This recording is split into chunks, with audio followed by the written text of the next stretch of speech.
how to manage and see game local files settings on Steam PC. Hello guys, so all what you have to do is go to Steam.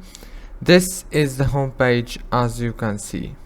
Now all what you have to do is click on the game that you want and then click here on this manage icon, click here on properties, click on local files, and here you go.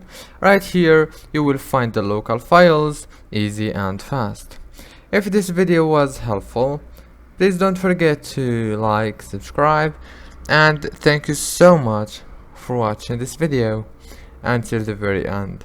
See you later.